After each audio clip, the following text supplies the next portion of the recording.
There are over 100 professional which artists, graphics people, and galleries will open their studio doors to the public during the 21st Annual Art Show in Berkeley. This is the Berkeley Holiday Open Studios. It's been going on for many years now. I think several dozen artists that participate in the event, and it allows artists to open up their studios and show off what they've been making and hopefully sell some work as well. I like it. I enjoy doing it. This is about my third or fourth year doing it. I think it's really good for more artisans rather than fine art, but I think it's a good event. I like it, yeah. I like to see all the different art and find it really interesting and very exciting. I mean, I think it's really cool that local artists have an outlet so that they can show their work and sell it. This self-guided tour presents a unique opportunity to meet artists.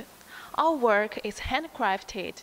Many pieces are in 1 hour canned. A lot of the metal I use is recycled metal for the jewelry, and I slowly refine it by hammering to different shapes, and then I solder or weld it together to make this. So this starts to become cool. In order to participate in this event, you actually have to be the creator of your objects. So if you are an artisan, you can make jewelry, you can make functional crafts, or you can make non-functional crafts, whatever it is, but the thing is that it has to be something that you created yourself. A carved piece of bone, and then it's hand painted. Because there are a lot of artists in the same area, and it's easy access to see a lot of varied work. It gives me a chance to see different things, different art that I wouldn't normally get to see.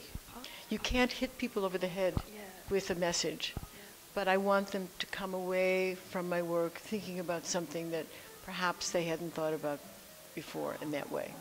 I hope that my work continues to have some passion and some intelligence and some edginess. This is Julia with KR News.